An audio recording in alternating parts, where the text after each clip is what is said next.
બદનક્ષીના દાવાને લઈને સમાચાર છે। સીજે ચાવડા, શૈલેષ પરમાર, સુખરામ રાઠવાએ કોર્ટમાં માફી માંગી। ત્રણેય નેતાઓ દ્વારા બિનશરતી માફી મંગાઈ। વિપક્ષ દ્વારા વિજય રૂપાણી સામે ભ્રષ્ટાચારનો આક્ષેપ કરાયો હતો। માત્ર રાજનીતિના ભાગરૂપે નિવેદન આપ્યું હોવાની કબૂલાત પણ કરી। આરોપો મુદ્દે આધાર પુરાવા નહીં, અમારી ભૂલ હતી। બિનશરતી માફી બાદ વિજય રૂપાણીએ બદનક્ષીની અરજી પરત ખેંચી।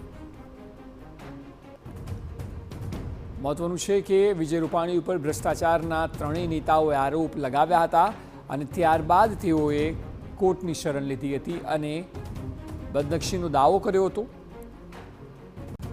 પ્રોસેસ દરમિયાન જે પ્રકારે કાર્યવાહી ચાલી ત્યારબાદ આજે એ કબૂલાત કરી છે ત્રણેય નેતાઓએ કે જ્યાં રાજકીય આશયને લીધે જ તેઓએ આરોપ લગાવ્યા હતા તેવું કહ્યું। આરોપો બાદ આધાર નથી, કોઈ પુરાવા નથી અને બિનશરતી માફી તેઓ દ્વારા માંગવામાં આવી છે।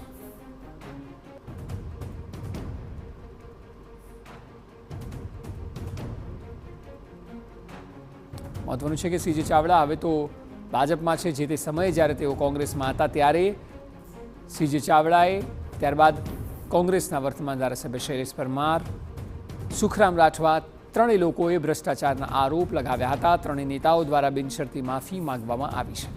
એટલે કે વિજય રૂપાણીનો જે પક્ષ હતો તે સાચો ઠર્યો છે, કારણ કે તેઓ દ્વારા બદનક્ષીનો દાવો કરાયો, જેના ભાગરૂપે ત્રણેય નેતાઓએ આજે માફી માંગી છે। તો વધુ માહિતી આપી રહ્યા છે અમારા પોલિટિકલ એડિટર કિંજલ મિશ્રા।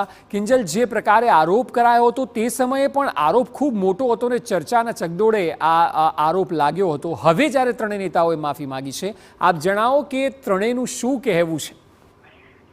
દેખો, 3 વર્ષ પહેલાની આ સમગ્ર ઘટના છે। માર્ચ 2021ની અંદર જ આ પ્રકારે જે ની અંદરથી સીજે ચાવડા, સુખરામ રાઠવા અને શૈલેષ પરમાર દ્વારા આક્ષેપો કરવામાં આવ્યા હતા, જેની અંદર જમીનના કૌભાંડ કર્યા હોવાની વાત છે તે કરવામાં આવી હતી। જેના પગલે જે 7 એડિશનલ સિનિયર જજ હતા કેડી પટેલ, તેમની કોર્ટમાં 4 માર્ચે પહેલી વખતે ગાંધીનગર કોર્ટની અંદર આની જે સુનાવણી હતી એ સુનાવણી હાથ ધરવામાં આવી હતી। હાલાકી સમયાંતરે સમય બદલાતો ગયો અને સીજે ચાવડા હવે ભાજપ સાથે પણ જોડાઈ ચૂક્યા છે। 3 દિવસ પહેલા ગાંધીનગર કોર્ટમાં આ સમગ્ર કેસની સુનાવણી હતી તે થઈ હતી। તે દરમિયાન જે એક કહી શકાય કે સમક્ષ કોર્ટની અંદર આ પ્રકારની રજૂઆત સીજે ચાવડા દ્વારા પણ કરવામાં આવી। તેની સાથે જ અમિત ચાવડાએ પણ આ જ વાત કરી કે જે પણ આક્ષેપો કરવામાં આવ્યા હતા તે આક્ષેપો માત્ર રાજકીય હતા।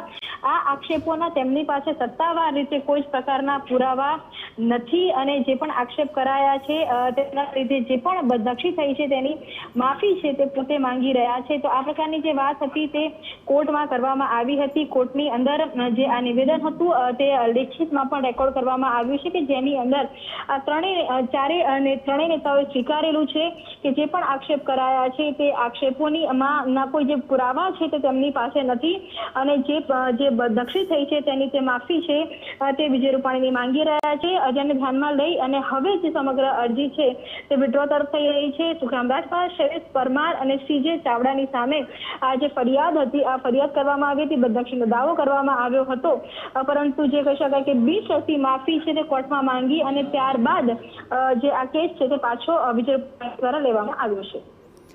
જી બિલકુલ, આભાર સમગ્ર માહિતી બદલ। તો 3 વર્ષ પહેલાના કેસમાં હવે બિનશરતી માફી માંગવામાં આવી છે। રાજકીય હેતુને કારણે જ આરોપ લગાવ્યો હતો તેવું પણ ત્રણેય નેતાઓએ કહ્યું છે।